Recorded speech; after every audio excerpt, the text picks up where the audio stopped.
रात का अंधेरा और गंगा के जल पर तैरते हजारों दीप। हर दीप एक आत्मा का प्रतीक। ये दीप हमारे पूर्वजों की आत्माओं के लिए जलाए जाते हैं। हर साल एक खास दिन आता है जब पूरी धरती अपने पितरों के चरणों में समर्पित हो जाती है। वह दिन है सर्वपितृ अमावस्या। क्या आप जानते हैं, शास्त्र कहते हैं अगर इस दिन हम पितरों को तर्पण और श्रद्धांजलि नहीं देते तो उनकी आत्मा अधूरी रह जाती है और वे हमें बार बार संकेत देते हैं। आज का यह वीडियो आपको उसी रहस्य की यात्रा पर ले जाएगा। मैं हूं ऋषभ अग्निहोत्री और आप देख रहे हैं आंचलिक खबरें। सबसे पहले सर्वपितृ अमावस्या का महत्व।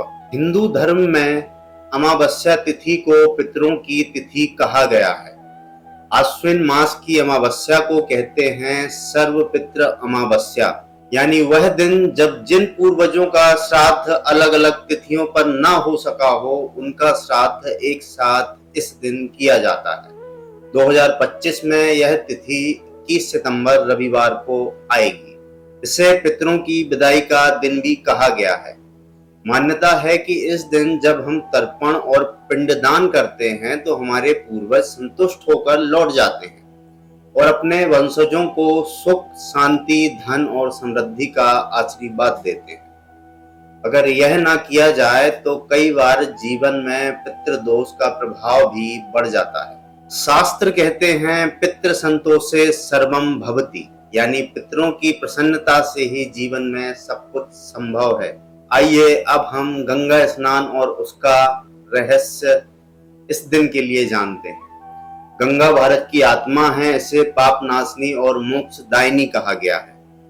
सर्वपितृ अमावस्या पर गंगा स्नान का महत्व और भी कई गुना बढ़ जाता है। मान्यता है कि इस दिन गंगा में स्नान करने से जन्म जन्मांतर के पाप मिट जाते हैं और आत्मा का शुद्धिकरण हो जाता है। अगर गंगा तक पहुंचना संभव ना हो तो घर पर ही स्नान के जल में गंगा जल मिलाकर स्नान किया जा सकता है। यह भी उतना ही फलदायी माना गया है। कहते हैं जब राजा भगीरथ ने अपने पितरों की मुक्ति के लिए गंगा को धरती पर लाया था, तब से यह परंपरा चली आ रही है। गंगा स्नान केवल शरीर को शुद्ध नहीं करता, यह आत्मा और कर्मों को भी शुद्ध करता है। आइए अब हम जानते हैं श्राद्ध और तर्पण की विधि। सर्वपितृ अमावस्या पर स्नान और श्राद्ध की विधि बेहद ही महत्वपूर्ण है। सुबह ब्रह्म मुहूर्त में उठें, स्नान करें, संकल्प लें कि यह स्नान और तर्पण पितरों की शांति के लिए है। स्नान के बाद पितरों का नाम लेकर जल, तिल, अक्षत और पुष्प अर्पित करें। फिर आटे, चावल, जौ या तिल से बने पिंडों का दान करें। इसके बाद ब्राह्मणों और जरूरतमंदों को भोजन भी कराएं और उन्हें दान भी दें। अंत में गाय को भोजन कराना शुभ और फलदायी माना गया है। यह सब केवल एक कर्म कांड नहीं है, यह पूर्वजों के प्रति हमारा सम्मान है। यह हमें उनकी स्मृति और उनके आशीर्वाद से जोड़ने का माध्यम है। आइए अब हम जानते हैं मघा श्राद्ध का रहस्य। पितृपक्ष में हर तिथि का महत्व है, लेकिन त्रयोदशी तिथि का श्राद्ध, जिसे मघा श्राद्ध कहते हैं, बेहद खास माना गया है। इस दिन विशेषकर उन पूर्वजों का श्राद्ध किया जाता है जिनकी मृत्यु दुर्घटना, युद्ध, हत्यार या अल्पायु में हुई हो। ज्योतिष शास्त्र कहता है मघा नक्षत्र का सीधा संबंध पितरों से है।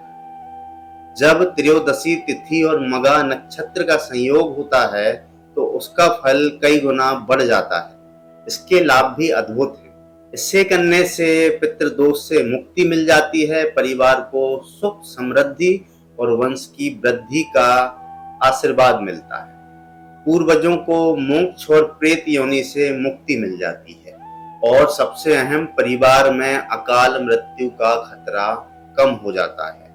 इसलिए इसे पितृपक्ष का सबसे खास दिन कहा जाता है।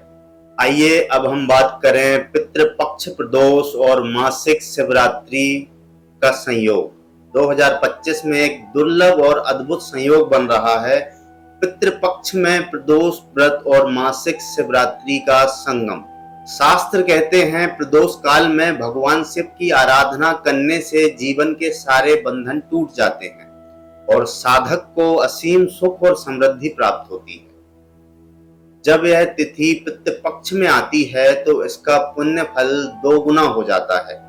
इस दिन शिव तांडव स्रोत का पाठ और ओम नमः शिवाय मंत्र का 108 बार जाप करने से पितरों की आत्मा तृप्त होती है और साधक के लिए मोक्ष का मार्ग खुल जाता है।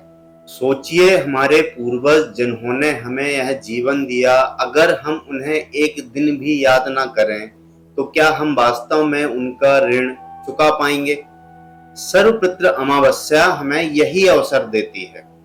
यह दिन केवल कर्म कांड नहीं, यह आत्मा और आत्मा का संवाद है। जब हम पितरों को तर्पण करते हैं तो वे हमें देखते हैं, हमें आशीर्वाद देते हैं और हमारे जीवन के सभी कष्ट दूर करते हैं। इस बार की सर्वपितृ अमावस्या 21 सितंबर 2025 अपने पितरों को तर्पण और श्रद्धांजलि अवश्य दें। अगर यह जानकारी आपको उपयोगी लगी तो इसे अपने परिवार और दोस्तों तक जरूर पहुंचाइएगा। देखते रहिए आंचलिक खबरें। ऐसे ही विशेष दिनों की जानकारी के लिए देखते रहिए आंचलिक खबरें, अपनों की खबर आप तक।